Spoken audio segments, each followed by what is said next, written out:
한강의 채식주의자 일부. 한강의 소설 채식주의자는 2004년과 2005년에 발표된 3개의 중편 소설이 합쳐져서 완성된 장편 소설입니다.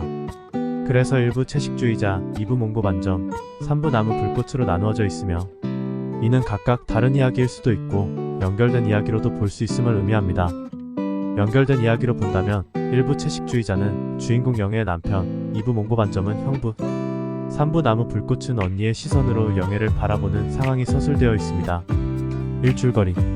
먼저 1부는 이렇게 시작합니다.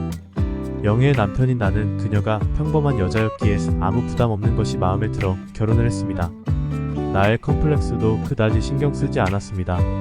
지난 5년간 결혼 생활은 평범하게 유지되었고 영애는 나의 끼니를 꼬박꼬박 챙겨주고 무엇이든 요구하는 일이 드문 여자였습니다. 말이 별로 없는 편이었지만 브래지어를 하지 않는 것 외엔 이상한 점을 느끼지는 못했죠.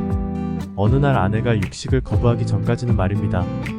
아내는 살이 쪘다든지 건강을 위해서라든지 하는 일반적인 이유가 아니라 다른 이유로 육식을 거부합니다. 이상한 꿈을 꾸었다는 납득하기 어려운 이유로 채식을 하겠다는 겁니다. 식탁에서 고기가 사라지자 나는 시간이 지날수록 불만을 갖게 되고 처갓집에 도움을 요청합니다. 마침 처형의 집들이 날에 온 가족이 모이게 되고 그 기회를 봐서 장인과 장모는 아내를 적극적으로 설득하려 합니다. 그러나 꼼짝도 하지 않는 아내의 태도에 화가 난 괄괄한 성격의 장인은 폭력을 행사하며 억지로 아내의 입에 고기를 넣으려 시도합니다.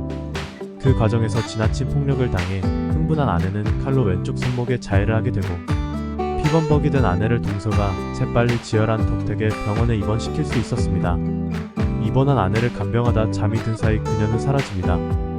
아내를 찾으러 다니던 나는 수군대며 구경하는 사람들 앞쪽에 상의를 벗어 던지고 앉아있는 아내를 발견합니다.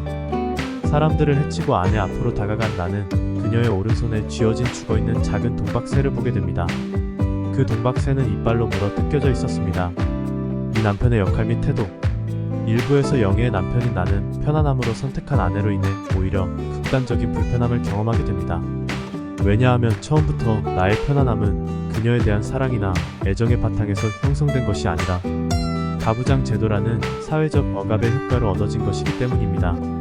아내가 이에 순응할 때는 아무 문제가 없다가 육식으로 상징되는 가부장 제도의 폭력성을 아내가 거부하자 서서히 불편해지기 시작합니다.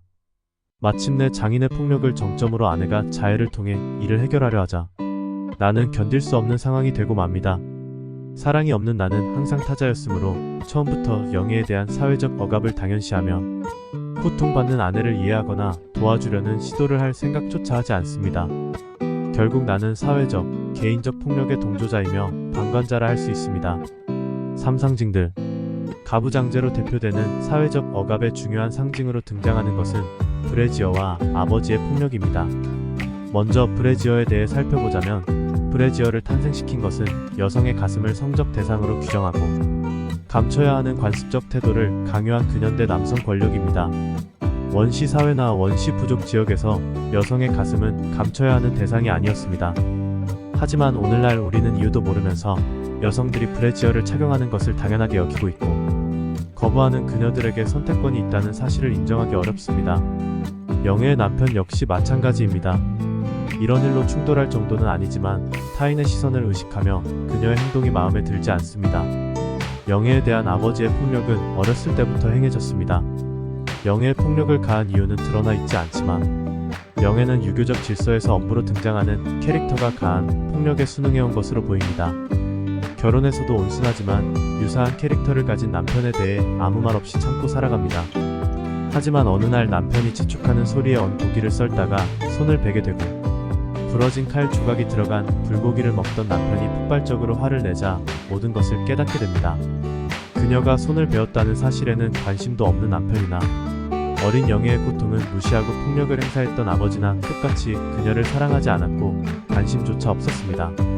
참고 살아왔던 그녀의 삶이 덧없이 내팽개쳐졌다는 것을 알아차린 그 순간 그녀의 주위에 있던 모든 것들이 썰물처럼 미끄러지며 타자화됩니다. 가부장적 폭력에 대한 반항적 상징은 이빨 자국입니다. 영애는 어렸을 때 흰둥이라는 개에게 물렸습니다. 아버지는 딸을 뭉게를 오토바이에 묶고 죽을 때까지 끌고 다닙니다.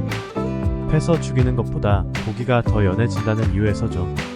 영애는 고통받는 흰둥이를 눈을 부릅뜨고 노려보았고 흰둥이의 고기를 먹으며 스스로 말합니다. 아무렇지도 않더군. 정말 아무렇지도 않았어. 라고. 언니의 집들이 모임에서 아버지가 억지로 탕수육을 먹이려다 자신의 뺨을 때리자 영애는 칼로 자신의 손목에 자해를 합니다.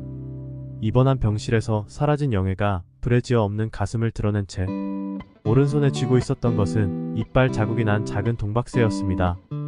여기서 영애는 왜 동박새를 물어뜯었을까 하는 의문이 생깁니다. 이빨로 물어뜯는 행위는 영애의 꿈에서 등장합니다. 무의식 속에서 이빨에 씹히던 날고기의 감촉에 대한 기억은 9살 때 자신의 다리를 문 흰둥이에 대한 복수심으로 그 고기를 먹었다는 자각에서 비롯된 것으로 보입니다. 자신에게 폭력을 가한 자에 대한 복수를 처음으로 행한 것입니다. 꿈속에서는 무엇인가 공격하고 싶은 욕망이 꿈틀거리고 잠들지 못하는 현실에서는 그 공격성을 두려워하는 두 개의 자아에 시달립니다. 하지만 점차 공격성이 자신을 지배하기 시작한다는 것을 느끼죠.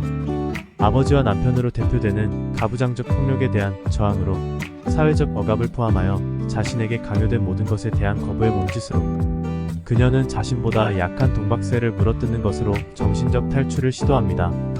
그 행위가 그녀에게 성공적인지 아닌지는 판단할 길이 없지만 작가는 그 경로를 그리려 한 것 같습니다. 의도적 제시를 위해서 작품의 개연성 따위는 동박새에게 줘버려라는 식으로 충격적이고 과감한 설정을 하여 상당히 낯설게 느껴지는 장면이 많습니다. 더하지 못한 얘기는 2부와 3부에서 진행되니 계속 이어보시면 좋겠습니다. 감사합니다.